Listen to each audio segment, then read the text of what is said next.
Shalom, bom dia, ótimo dia para nós, Deus te abençoe.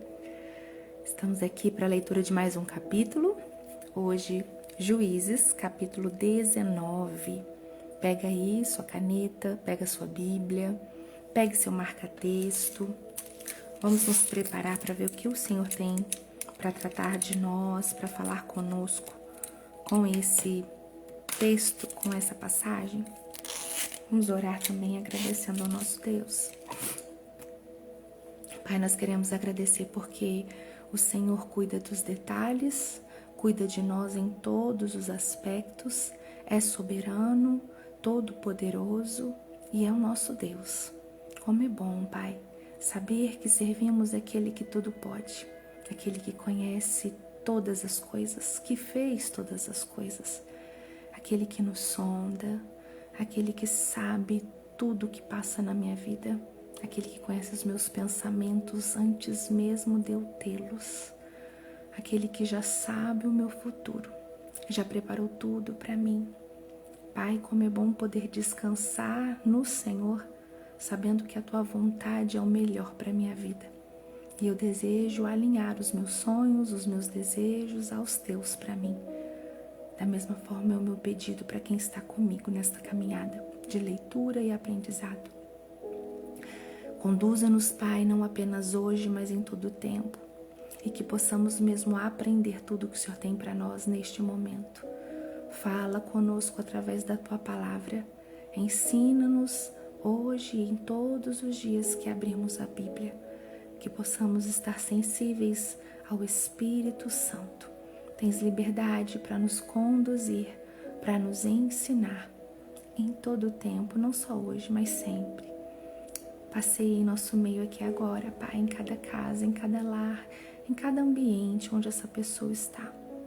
Que o Senhor possa mover, agir com total liberdade. Conduza-nos. É a minha oração. Amém e amém.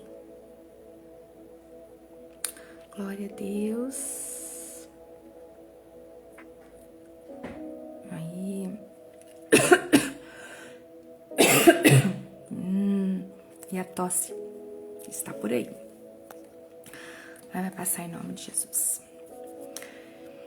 Então vamos lá, continuando aqui a nossa leitura de Juízes, hoje capítulo 19, começa assim para nós. Naqueles dias em que Israel não tinha rei, um levita foi morar bem longe, na região montanhosa de Efraim. Ele arranjou uma jovem de Belém de Judá para ser a sua concubina. Porém, ela brigou com ele e voltou para a casa do seu pai em Belém. E ficou lá durante 4 meses. Então o homem resolveu ir a Belém atrás dela, para tentar convencê-la a voltar. Ele foi com os seus empregados e levou 2 jumentos. E a moça o recebeu na casa do seu pai. Quando o pai da moça viu o levita, recebeu-o com alegria e insistiu para que ficasse na sua casa. E ele ficou ali 3 dias. Assim, o casal tomou as suas refeições e passou as noites ali. No 4º dia, eles se levantaram cedo e se aprontaram para ir embora. Mas o pai da moça disse ao levita: coma alguma coisa antes de ir, e assim você se sentirá melhor. Você pode ir mais tarde. Então os 2 homens se sentaram e comeram e beberam juntos. E aí o pai da moça disse: por favor, fique mais uma noite e divirta-se. O homem se levantou para sair, mas o pai da moça insistiu muito que ele ficasse. E assim o levita passou outra noite ali. No 5º dia, bem cedo, ele se levantou para ir, mas o pai da moça pediu: por favor, coma alguma coisa, espere até mais tarde. E os 2 homens comeram juntos. Quando o homem, a moça e o empregado iam saindo, o pai disse: olhe, agora já é quase noite, é melhor você ficar para passar a noite aqui. Logo vai ficar escuro. Fique aqui e divirta-se. Amanhã você poderá se levantar cedo e viajar de volta para casa.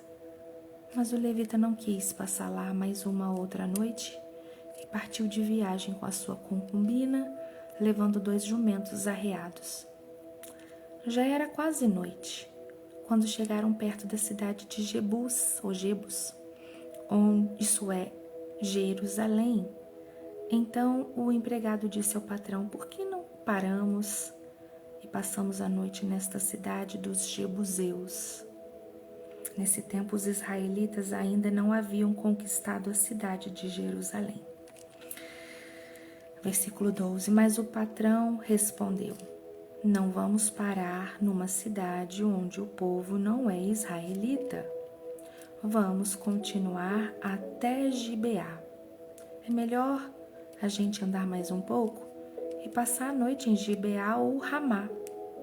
Então, passaram pela cidade de Jebus e continuaram a viagem. O sol já se havia escondido quando eles chegaram a Gibeá, cidade da tribo de Benjamim. Aí saíram da estrada para passar a noite na cidade. O levita chegou e se sentou na praça, mas ninguém o convidou para dormir na sua casa. E aconteceu que passou por ali um velho que estava voltando do seu trabalho na roça. Ele era da região montanhosa de Efraim, mas estava morando em Gibeá. O povo dali era da tribo de Benjamim. O velho viu o viajante na praça e perguntou: de onde você é? Para onde você vai? E o levita respondeu: eu estou viajando de Belém, de Judá, para bem longe, para a região montanhosa de Efraim, onde moro. Fui a Belém e agora estou voltando para casa. Mas ninguém me ofereceu hospedagem para esta noite. Nós temos alimento e palha para os jumentos e pão e vinho para mim, para minha concubina e para o meu empregado. Temos tudo o que precisamos. E o velho disse: venham comigo, vocês serão bem recebidos na minha casa. Eu cuidarei de vocês. Por favor, não passem a noite na praça. Versículo 21. Então ele os levou para a sua casa e deu de comer aos jumentos. Os seus hóspedes lavaram os pés, comeram e beberam. Enquanto eles conversavam alegremente, alguns homens imorais daquela cidade cercaram a casa e começaram a bater na porta e disseram ao velho: traga para fora o homem que está na sua casa. Nós queremos ter relações com ele. E aí o velho saiu e disse: não, meus amigos, por favor, não façam essa coisa tão má e tão imoral. Este homem é meu hóspede. Olhem, estão aqui a minha filha virgem e a concubina dele. Eu vou pôr as duas para fora e vocês poderão fazer com elas o que quiserem. Mas não façam essas coisas horríveis com este homem. Mas eles não quiseram ouvi-lo. Então o levita pegou a sua concubina e a pôs para fora e a entregou a eles. E eles a forçaram e abusaram dela a noite toda e só a deixaram de manhã. Ao amanhecer, a mulher veio e caiu na frente da casa onde o seu marido estava e ficou ali até clarear o dia. De manhã o marido se levantou para continuar a viagem e quando abriu a porta achou a sua concubina caída em frente da casa com as mãos na soleira da porta. E aí ele disse: levante-se, vamos embora. Porém ele não teve resposta. E então pôs o corpo dela atravessado sobre o jumento e seguiu viagem para casa. Quando chegou lá, entrou, pegou uma faca e cortou o corpo da concubina em 12 pedaços. Misericórdia, Jesus. E depois mandou um pedaço para cada uma das 12 tribos de Israel. E todos os que viam isso diziam: nunca vimos uma coisa assim. Nunca houve uma coisa igual a essa desde o tempo em que os israelitas saíram do Egito. Pensem, o que vamos fazer agora? Meu Deus, que história pesada e forte. Eu não tinha noção disso, gente. Não tinha noção dessa história. Forte, né? Meu Deus, Pai Celestial, quantas coisas já aconteceram. Às vezes não temos nem noção da gravidade, do peso, da imoralidade, da maldade, da crueldade. Ah, Pai, se não for o Senhor, se não for o Espírito Santo de Deus em nós, o mal é muito fácil de acontecer. Pai, não se aparte de nós, nem nas nossas falhas.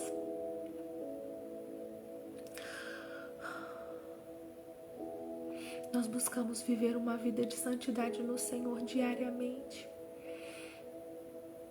Reconhecemos a essência pecaminosa do homem e a nossa dependência para viver uma vida santa e reta no Senhor. Então, Pai, eu peço, renove sobre nós a Tua graça, a Tua misericórdia, o Teu amor.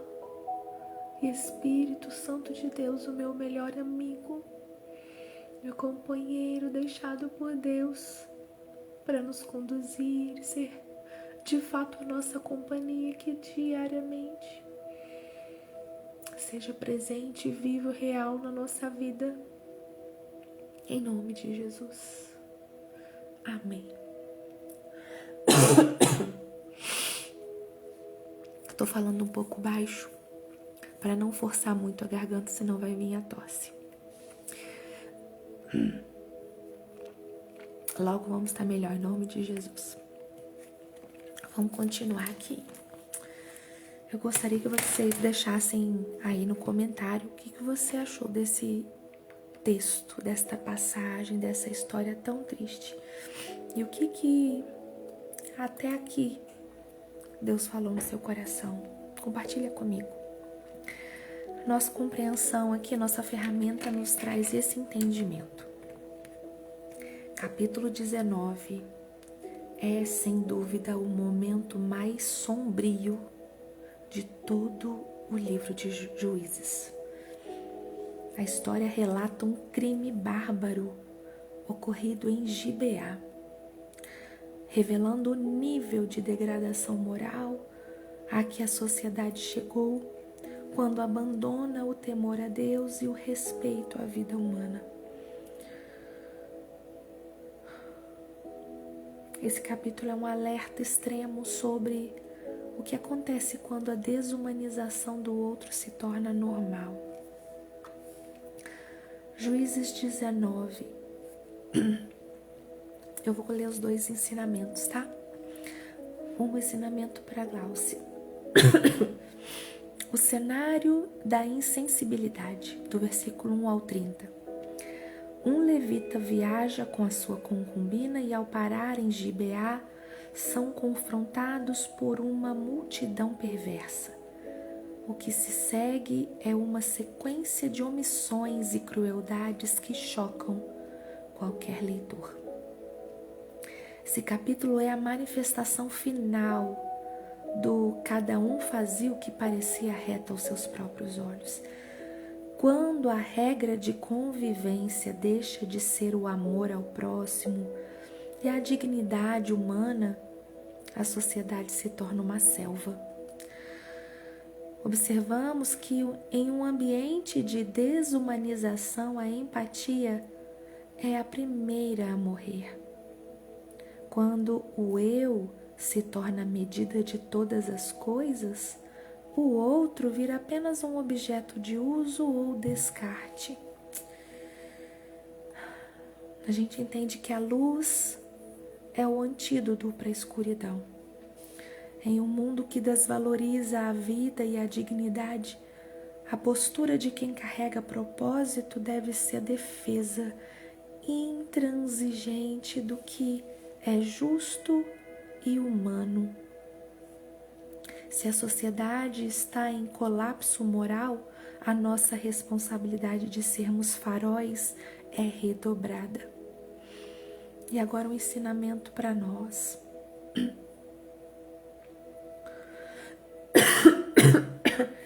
Por que Deus nos convoca a sermos diferentes? Esse capítulo descreve uma sociedade onde o respeito acabou, a hospitalidade virou violência e a vida perdeu o seu valor. Por que isso aconteceu? Por que o povo tinha se esquecido de Deus, das suas leis de amor e respeito? O que isso nos ensina para hoje? Eu estou lendo aqui e estou voltando ao texto que nós lemos. E agora, como mãe, eu entendo por que o pai da moça não sentia paz em deixá-los ir. A gente sente, não somente por ser mãe. Eu tenho pedido ao Senhor para trazer discernimento, para me dar discernimento. E já passei situações, às vezes, quando do nada, que não é do nada, começo a ficar com o coração apertado e na hora eu já sou tomada por Deus para entrar em oração. E eu oro por tudo que o Senhor vai trazendo na minha mente.